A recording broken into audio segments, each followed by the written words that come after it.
I was a big fan of Insomniac's 2018 Spider-Man game, and its 2020 Miles Morales spin-off. Both games did an excellent job of making you feel like you were Spider-Man, with extremely fluid traversal and combat mechanics and stories that feel true to the core of the characters. And with Spider-Man 2 doubling up with both Peter and Miles being playable this time around, I've been very excited to see where things go, and I'm happy to say that Insomniac has largely succeeded at delivering a familiar but fantastic sequel.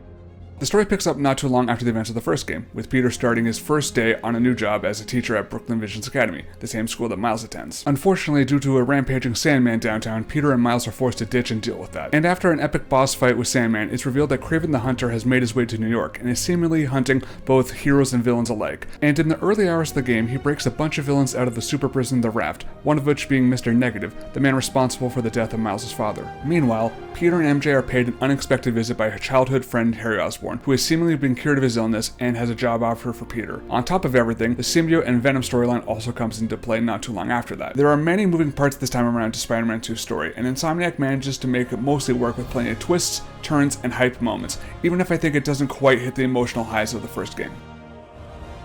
If you played either of the previous games, Spider-Man 2 will seem familiar from its core gameplay to its structure to its visuals and so on. And that's not necessarily a bad thing either.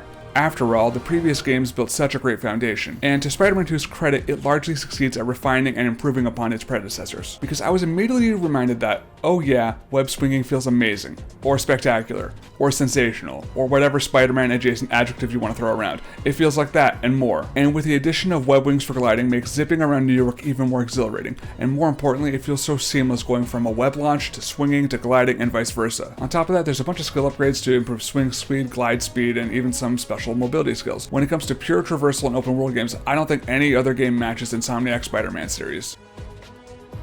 Combat has always worn its influences on its sleeve, mainly being the Batman Arkham series for its button layout and general flow of gameplay, while also incorporating elements from something like Devil May Cry, in that there's a lot of emphasis on air combos and keeping that momentum going, and Spider-Man 2 iterates and improves upon that rock-solid foundation. First off, changing the gadgets from a weapon wheel to quickfire via the R1 and face buttons is such a smart change, as it allows you to use said gadgets without having to completely slow or break the flow of combat. In addition, they also added a parry button to help deal with enemies when they use a strong attack, so that's a welcome addition. In the Miles Morales game, they introduced the special spider moves for the L1 and face buttons that's been carried over to Spider-Man 2, Miles retaining his Venom abilities and getting electricity later, while Peter starts with robotic spider arms and eventually gets his symbiote abilities. Said abilities are things like knocking opponents into the air or slamming them into the ground, and as you progress through the game, you'll be able to customize each button between a few moves. On top of that, both Miles and Peter have these special super modes that activate by pressing L3 and R3. Miles has a screen-filling Venom burst, while Peter has the symbiote surge mode. Both make you feel really powerful and can really help you turn the tides on your enemies. Not to mention, there's skill tree upgrades that allow for stuff like ground bounces, aerial side swapping, and directional throws that help keep things interesting and allows for a lot of player expression. The core combat continues to be a major highlight for me.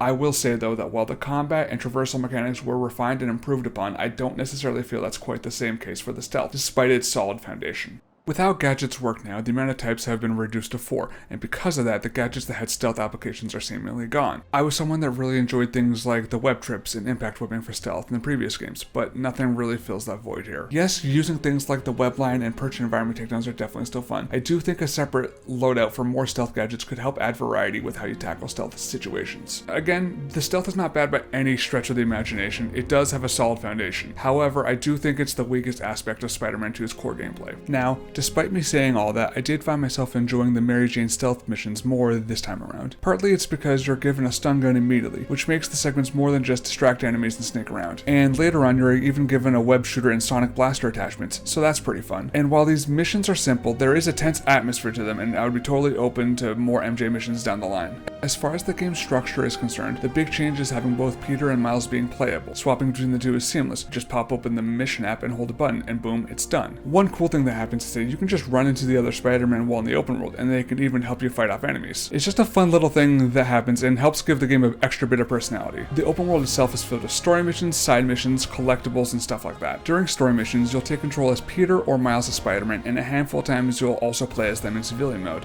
as well as the previously mentioned MJ missions. In these story missions, you'll also have boss fights against the likes of Sandman, Mr. Negative, Kraven the Hunter, and of course Venom. There's also a few genuinely cool surprises thrown in there too. The Sandman fight sets a really good tone of what to expect from these boss fights, because they've all been dialed up to 11. They're super over the top and cinematic and feel true to the characters, even if they're not the most complex boss fights out there. Moving on, side stories see you helping the citizens of New York, the highlights being a mission where you get to play as Miles' friend Haley, and another where you help Howard and his pigeons. Some side missions are also exclusive to each Spider-Man, like Prowler Stashes, which sees Miles collecting and removing Prowler's lost tech, and EMF experiments, which has Peter helping scientists by completing an assortment of minigames. Collectibles are things like taking pictures, finding Sandman memory crystals, or finding spider bots that are hiding around New York. Completing any mission will either get you tech points, city tokens, or hero tokens, which can be used for upgrading skills, gadgets, or unlocking costumes. On that note, there are over 70 unlockable costumes in this game, and a bunch of them have alternate colors too. And if you're one of those people that was disappointed that the first game had no symbiote costumes, well, Insomniac heard you and put like 4 of them in this game to have fun with. Needless to say, chances are your favorite Spider-Man costume is probably here.